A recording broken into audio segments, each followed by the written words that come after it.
Welcome to Spaghetti on the Wall. I'm your host, Armando Leduc. We're here to explore the realms of business, marketing, and life. Ready to make ideas stick and grow them into something great? Let's dive in.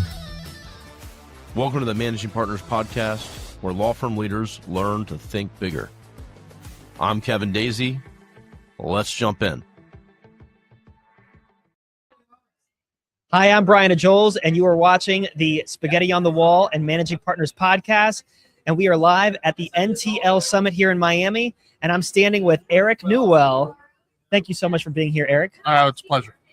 And tell us, where are you based? I am based in Southeast Texas out of Beaumont. I've been practicing about 20 years there. Doing a lot of different things. Yeah. Tell us a little bit about that. Well, what are you doing? I started off asbestos. The BP oil spill plant blew up in 2005, and they needed a document guy. Mm-hmm. So we had 80,000 pages that we had to read, and we had like 3 weeks to do it. Wow. So we crammed through it, and we did those first week of depositions. I was actually a contract attorney where I'm at now, and that's what made him decide to bring me on board. For the next year, I went back and forth to Houston, taking 2 or 3 depositions a week of BP executives.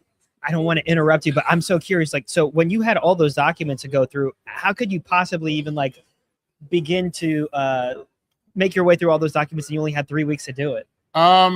It was a challenge. You try to do at that time, data, all the things that we're seeing here, all the AI didn't exist. So it was printing documents. It was doing word searches for people. I mean, it was just finding whatever we can. And we didn't find everything early on. Like, by the time the case was over, we had nearly 7 million pages. Mm. And ultimately, I was the document guy for that case. One of the attorneys, pretty famous attorney, John Eddie Williams, who was originally co-lead counsel on the deal with my boss, Brent Kuhn, he put a bounty of $1,000 on the best documents, and I found one of those documents. Congratulations. So we do all these depots, and then John Eddie's firm settled all their cases. And we were going to mock try the lawsuit. And I'm like a second-year attorney, but me and my boss are the only 2 people who know the case. So he doesn't want to mock try. So I, along with another associate, he did the damages, and I did the entire liability side. And it was the PowerPoint that I put together for that particular mock trial was the ultimate PowerPoint that we kind of used, we tweaked for the future trials. And we had basically 2 trials. Wow, what an education though to get in your second year at a law school. I mean, that's a lot to take on. What's interesting about it is, big a case as that is, it's still like every other case. Just like a car wreck, you got to prove up liability and you got to prove up the injuries and the damages. Mm. And it made me realize that cases are very similar, even if they're different. Yeah. And before I had interrupted you, you were starting to tell me about Houston. Okay. Yeah. Well, we were doing depositions in Houston. Okay. Going back and forth. We have an office in Houston. Used to go there a lot more before COVID and Zoom. So now I don't go there quite as often. So anyway, that took about 3 years to do that litigation. Okay. And then I did a couple years of insurance litigation with the hurricanes. Mm-hmm. And then BP oil spill happened. And because of our expertise with BP, we wound up with about 9,000 oil spill cases across the Gulf. Wow. Separate from the BP, there was 9,000 other. I was talking about the explosion I was talking about was in 2005 at a refinery. Remember, yes.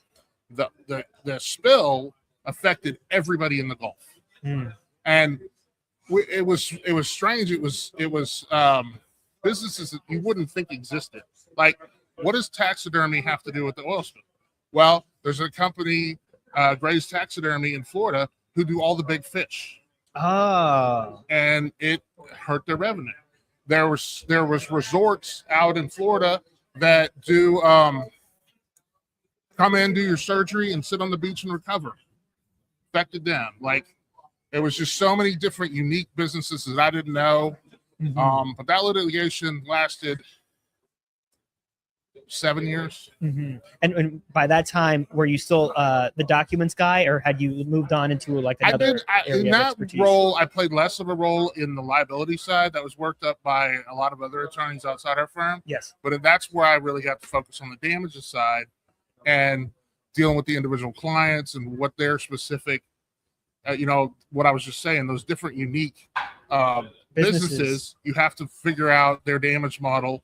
And that was kind of a process. Yes. So that's fascinating, though. I mean, like all those businesses that you must have heard about, from taxidermy to some of those vacation recovery spots, and that's fascinating. Or people off the coast who farm for the exotic fish for tanks. Okay, yeah. Or coral for tanks.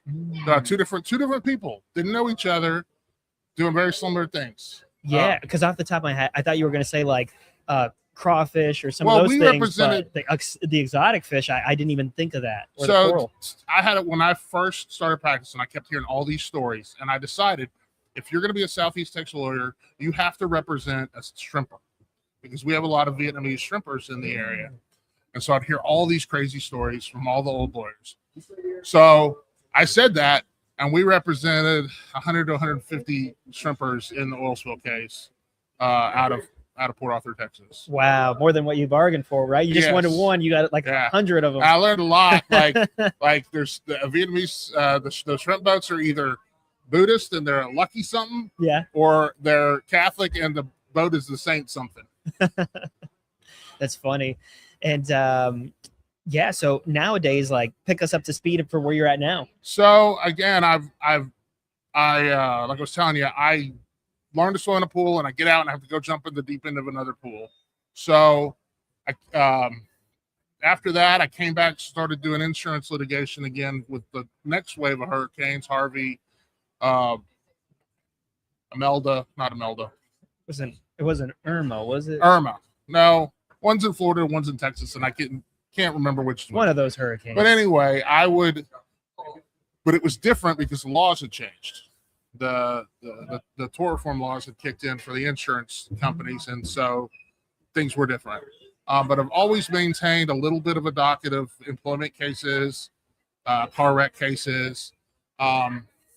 We usually, because we work around a lot of refineries, we have burn cases, we have fatalities, unfortunately. And we usually have one pretty big case on our dock, one or two that we're working up amongst, your standard car wrecks. And then we have a mass tort docket. So I was handling a bunch of the 3M earplug cases, and a drug called Taxotere, which was a chemotherapy drug. We had an explosion at the TPC refinery the night before Thanksgiving in 2019. So we're like lead counsel on that. My boss is. And so it's it's a mass tort, but it's a localized, just the community mass tort. And just been plugging away, staying busy. That's great. Since then. And so, like, while you're here at the conference, is there anything that you're hoping to get out of it? What would a win look like for you leaving the conference? Well, I'm really I'm trying to learn as much as I can. Every CLE you go to, whether it's in your field or not, you're going to learn something that's going to help you. Yeah. A few years ago, my wife had a training in San Antonio. She's a high school counselor. I just looked to see what State Bar had. I was like, all right, I'll do real estate 101. Nothing to do. You know what? Learning what a condo is, how the state defines a condo, helped me out 2 years later when I was doing insurance cases. That's phenomenal. And who would have thought? I mean, and I try to have that mindset too. I'm always looking to try a new class, learn something new, because you never know what you're going to get out or who you're going to meet. So yeah, and so I'm just taking some of the classes. I'm really, AI is the thing, and I just really started dabbling with ChatGPT, and it's clearly the wave of the future. My boss, despite being 65, thinks it's the wave of the future. He just doesn't know how to turn a computer on.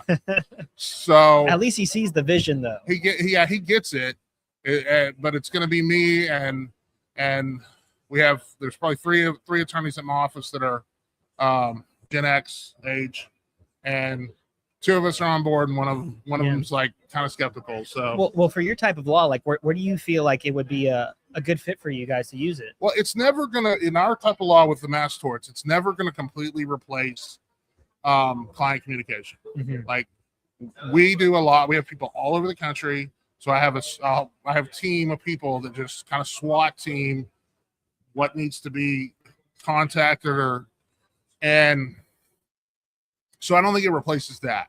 I think it'll help replace in the day-to-day car wrecks, a lot of the document analysis, some of the drafting, where we are trying to bring it in on our depositions. Mm-hmm. It's doing a good job summarizing depots. That was one of the first things I did, was summarize those VP depots, and it would take 2 days. Wow. And I can run it through an AI system now and get as good or better a product in 15 minutes. Wow. So just saving you so much time there. You don't have to sit there for weeks and weeks combing through. And I just started playing with ChatGPT, and some things it's great at, some things it's not so great at. I've been talking to lots of vendors here. I think it is the future. Are they all there right now? No. We're going to get there, though. Yeah. It's only going to get better and better. But I've also seen, where it does the thing where it hallucinates case law in a brief and says exactly the opposite of what the case says. So, trust but verify. Yes, absolutely.